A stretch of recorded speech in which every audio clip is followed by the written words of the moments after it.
Hey guys, what's going on? Today's video is going to be a little bit different. I'm not actually recording live, to say, with my actual gameplay. I pre-recorded the gameplay and I'm just kind of voicing over it. Just figured it'd be a little more interesting that way, since the topic has nothing to do with the game itself, but I do hope you enjoy the footage. It was me playing Terraria. My buddy and I started a new modded world, and I'd never played with mods before, so it was definitely interesting for my first time. But I was just kind of fishing, exploring a little bit, and then just building up our base. So if you enjoy that, then you'll enjoy the footage. If not, you can just listen to me talk. Today's topic is actually going to be about E3 2019. And if you missed it, talked about it a couple videos ago. I went last year and this year, and the main thing that I do have to say about this year's entire show and the entire layout of everything is that it's just a lot bigger and grander than last year's, and that's all you can really hope for, is that they improve every year with better quality stuff. I mean, Nintendo always blows it out of the water. I had several interviews while I was there with a couple people that one of them was actually for a Korean news station, which was pretty cool. I had just finished up playing Legend of Zelda, the new one. Sorry, I'm blanking out on the name. And that demo line was just ridiculous. So what they'd have you do, and this was for, oh, sorry about that. This was for every Nintendo game. They would, pretty much every Nintendo game, that was the major titles at least, they'd have you line up, of course, to play the demo. But because there was such an overflow of Legend of Zelda Link's Awakening, and I got the title, by the way, and Pokemon Sword and Shield, that the lines would loop so far back you'd be behind the booths themselves in this little waiting pocket area, and you would just stand there. And I have industry passes, thankfully, so I get to get in an hour earlier, or maybe it was 2 hours. But it didn't occur to me that I should probably take advantage of that and wait in line first so that I could knock out those two. But c'est la vie, I, on the last day, ended up waiting 2.5 hours to play the Legend of Zelda demo. And it was an open demo. You're able to do as much as you wanted for a 15-minute time slot, which I thought was really cool because you could do pretty much anything. And they kind of direct you towards either, oh, why don't you go try to get to the first dungeon, or you can do the mini games. So I've never really played the original too much, but I did know about the trading quest. And it's right at the start. You can do all the mini games and start this very long trading quest for the boomerang. And I got so close. I was just a couple of trades off before I could get that last item.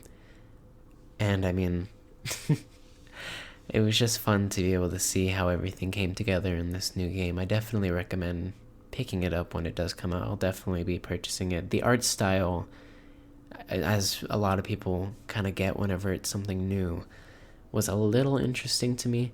It looks adorable, of course, and I guess that's, I mean, the original kind of looked in that cutesy style way too, but in all honesty, I can't imagine a remaster for the game in any other way. Like, they could go back to A Link Between Worlds art style, but that's so similar to, I mean, what they've already done before with the other DS titles, Spirit Tracks, and I'm blanking out on that last title. Spirit Tracks and the other one with the Phantom Hourglass. Yeah. I never actually played that one. I played Spirit Tracks. Phantom Hourglass I skipped over. The DS games are a little interesting, and I'm sure there's a lot of people that love them. Phantom Hourglass just never I never hopped into that one. Spirit Tracks was cool, being a train conductor. Hero of trains. But for the new title, and it was funny. The conference for Nintendo was happening live while everyone was waiting to get into the actual booths and everything, the exhibit hall.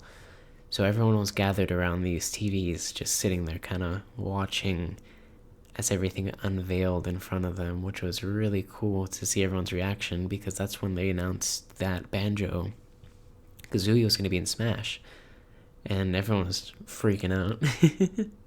Just imagine a bunch of nerds jumping out of their seats, sitting on the floor into the standard right next to the screen, waiting for the next kind of scene to play. And it was pretty cool. That and Breath of the Wild. I don't know. I don't like calling it Breath of the Wild 2. You know? Because it's a continuation, yes, but it just... I don't want to see on the box that it says Legend of Zelda Breath of the Wild and this large 2 just right next to it. They haven't really... I mean, of course, Nintendo with Legend of Zelda, they don't really do second parts, you know what I'm saying? Like Ocarina of Time and Majora's Mask. Majora's Mask is technically a second part to that story, but it's a completely separate game. So I just have no clue what they're gonna, go towards with this new Breath of the Wild.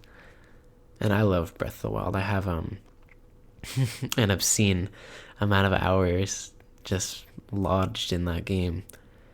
I would love to play it at some point for everybody. I just don't have a capture card. And that would probably be the easiest way, of course, to actually, I think that's the only way I'd be able to record.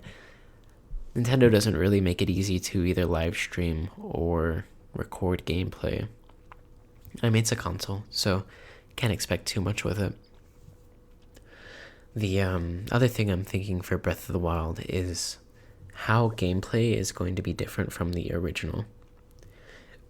And I know with people that have criticisms for the original game, a lot of it just comes from that main point of it, in a sense, it's too open world.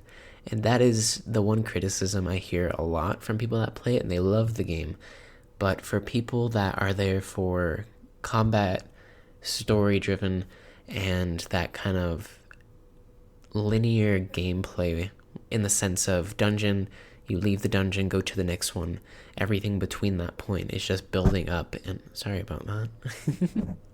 Building up to that next part. With this one, it just seems insane how they were able to cram so much into this game and at the same time still give you those dungeon-esque moments in such small portions. And that's just due to the fact that the world is just so big, they'd have to space everything out so much to actually make it seem like a breathing, livable world. And it is. I mean, Breath of the Wild world itself is actually huge. And if you guys have played the game before, you know that. If you haven't, I mean, it's not for everybody, of course. Some people don't even like the Legend of Zelda genre, those titles of game, just because they don't like the idea. And honestly, if you were to step into it, I'd probably recommend Breath of the Wild. Just because that's kind of the quintessential idea of this new age of Nintendo games going into the future.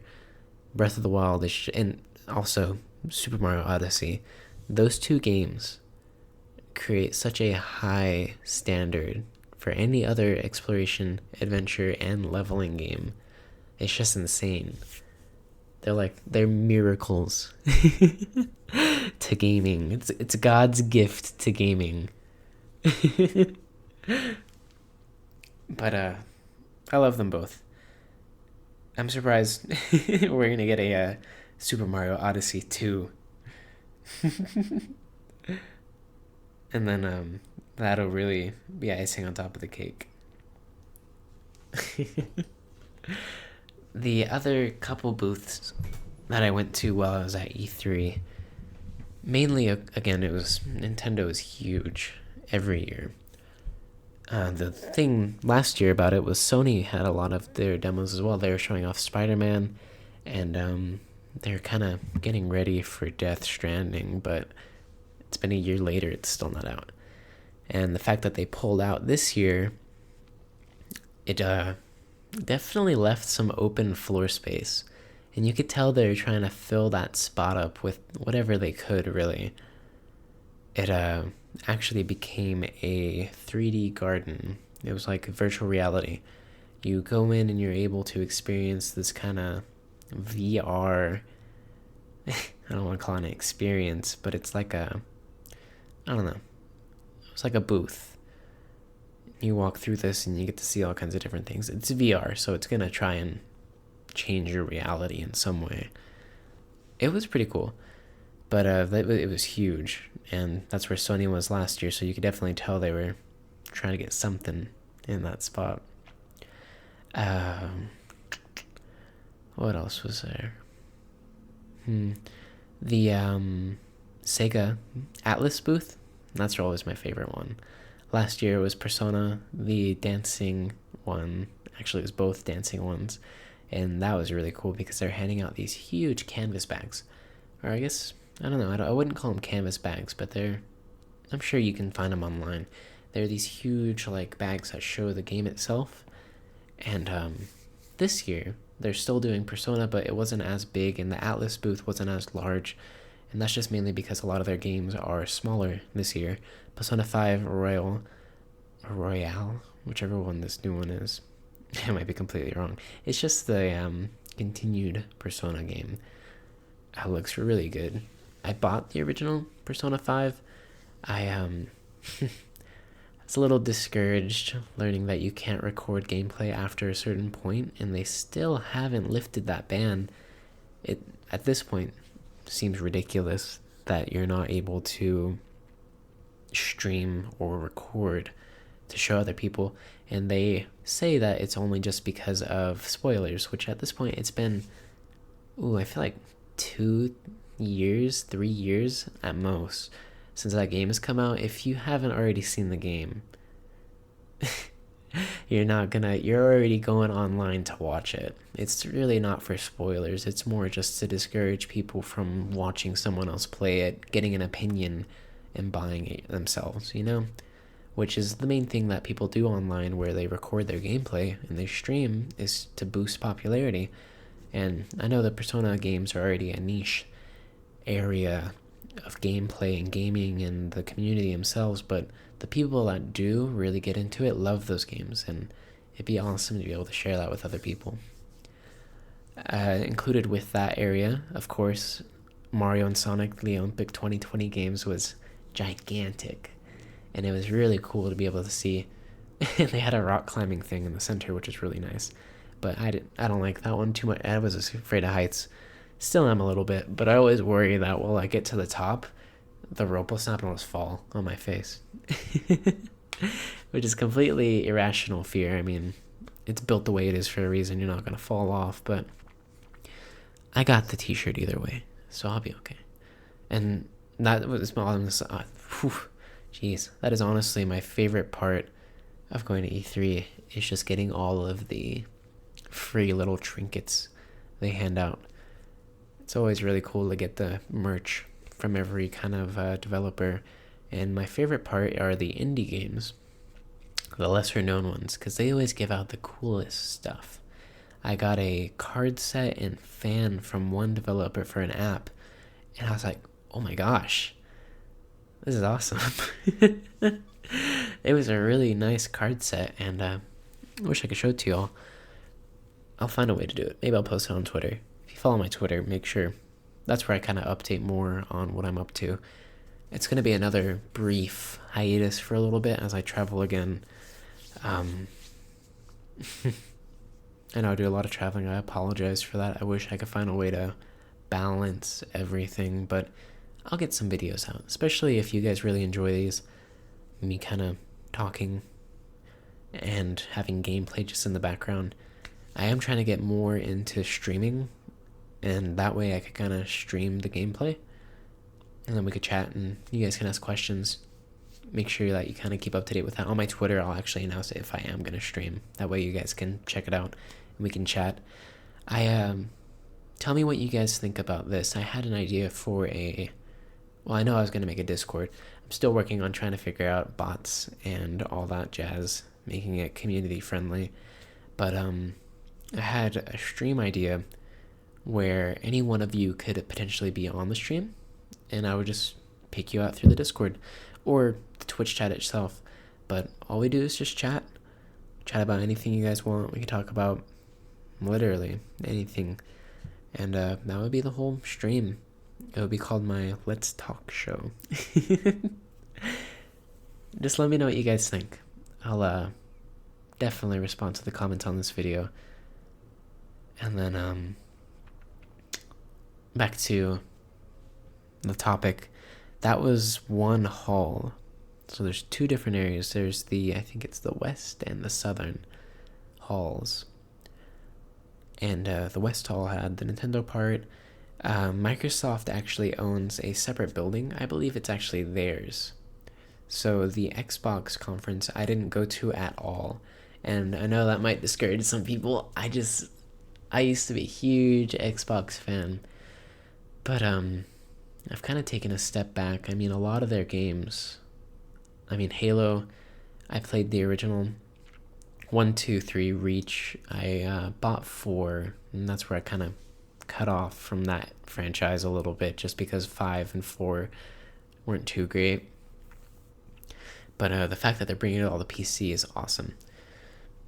My friends and I have always wanted to be able to play that game together online, and I'm a PC gamer at this point. I do a lot of Nintendo stuff, but most of it is just through PC. So for that to be available is pretty cool. Besides that, I mean, that's all I'm really excited for Microsoft. So what they had, I went in. I didn't do anything, but I went in. Is this is why it kind of discouraged me. You wait in lines to get to the certain demos, right? What they do is it was it's like a stage with all the chairs coming out, like a stadium kind of. But you'd come in, you'd file in, and I just walked in just to kind of get a look at everything. I figured you would be able to walk around and kind of look, but they funneled you into the stands, and you had to wait and sit there until the group on the stage was done, where they would walk off and you would walk on. And obviously, I'm pretty impatient sometimes, so I didn't know what I would get out of playing the games, and I wasn't too interested in any of the games, so I got out of my seat and I left. Honestly, I should have given it a look just to kind of see what games they are offering, but I can kind of see them from where I was sitting, and I wasn't too impressed, so I wasn't going to wait potentially an hour and a half to really get on stage to wait in line again for the person that's playing to get off for me to be like, this game's okay. Instead of doing that, I went back inside, and the Southern Hall was where they had the major titles for the AAA gaming market that came down to really Borderlands 3, Bethesda's area, Bandai Namco was there as well, but they weren't showing. Well, I like the original Dragon Ball games. They were showing the new one, Kakarot. Not too interested in some of the newer ones. I really liked Fighters Z. That one was really cool. And I'm kind of upset that they went back to the 3D style, but it's fine. I mean, the games are fun. And Square Enix, they are huge there. Last year they were really big. This year they're huge, and really excited for the upcoming Final Fantasy games. Final Fantasy VII Remastered, I loved the original. So the fact that they are actually going to finish this remastered edition is awesome. Got a little discouraged. I was thinking that they weren't going to continue because there weren't any updates on anything. And then they just busted in, and that's going to be really cool. The new Avengers game looks very interesting. I love the Marvel movies. I was a little disappointed they weren't able to get the actual likeness of the characters, but it makes sense. It's a different story. They wouldn't need to incorporate the actual MCU into it, but it's the same people that did Kingdom Hearts. So you'd think they'd be able to get the voice actors, because that would be cool. But gameplay wise, there wasn't a lot to see, and the trailer itself doesn't really show a lot of the gameplay. It kind of shows tidbits, but it's not enough to actually get an idea of how the style is going to be. I know it's going to be like a RPG, quotation marks, but I'm still hoping for great things from that game. Borderlands 3, that was really fun. I loved the last two games, and I was very surprised by the fact that they were incorporating a new DLC for 2 that sets up for 3. I still haven't played it yet. I really should. But Borderlands 3, the only, and of course, even they know this was a mistake. Epic Games just being attached for the first year by the hip to that game. Very, very discouraging to me to actually purchase, because a lot of people have issues with Epic. At this point, a lot of my main concern, and this was before I went to the conference, was the fact that they would have to. Epic doesn't have a, like Steam does at least, have a community update, multiplayer, any kind of central hub for any of that. And that was my main concern for this game, and I had no clue how they would get past this. But as soon as they did a conference, I'm not going to go into detail about how much they kind of spoiled, just in case I'm not allowed to. Conference itself kind of cleared up a little bit more of my anxieties towards the actual Epic part. And when I said they know that it wasn't a good idea, you'd walk through the halls, and the banners for Borderlands were in front of you as you walk. They kept getting more and more intricate and involved. The last one says Epic Games, and then he made us do it, and it points to a Psycho. So they know that a little bit of people are going to be disheartened by the fact that they're attached to it. But the way they remedy this is everything you do that's multiplayer is incorporated into the game itself. So it doesn't use Epic at all to actually connect to your friends. Everything is interfaced into the game, which I thought was awesome, because I don't want to use any of Epic's services to connect to my friends. So everything being in the game with no microtransactions, with nothing attached to being able to purchase anything else, is all I could ask for. And that made me happy. That's all I could really want from the game. I played the demo. Demo was cool. It was a lot of what you'd expect.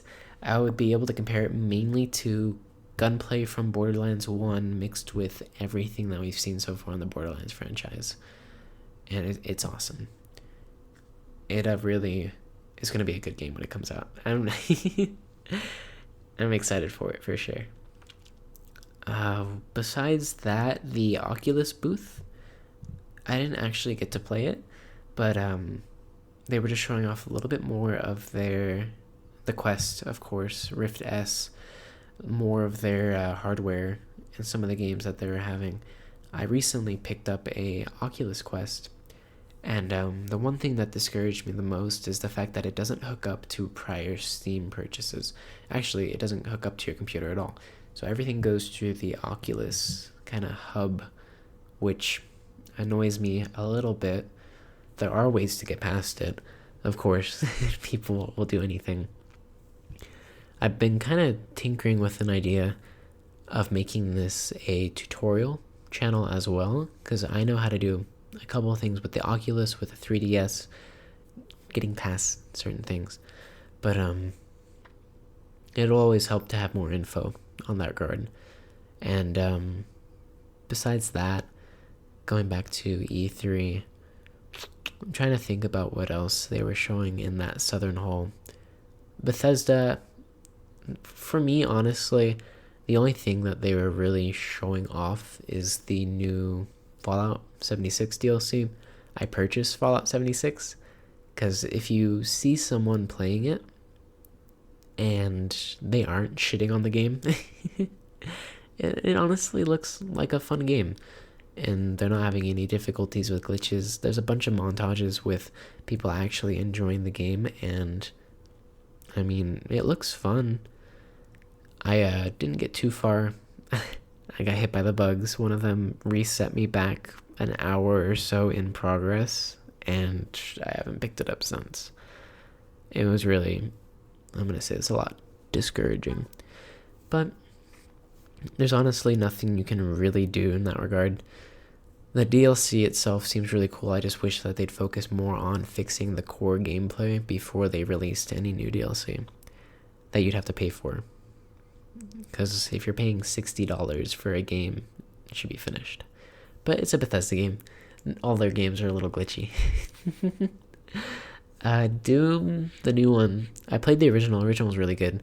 The new one I'm a little excited about, but I just feel like it's going to be another Wolfenstein. Wolfenstein 1, great game. Wolfenstein 2, not so great, but still continued the story itself. So, as long as Doom keeps the core gameplay mechanics, that's the main difference that sets Doom apart from regular action shooters. It's that constant... This is not what Doom has, this is what regular games has.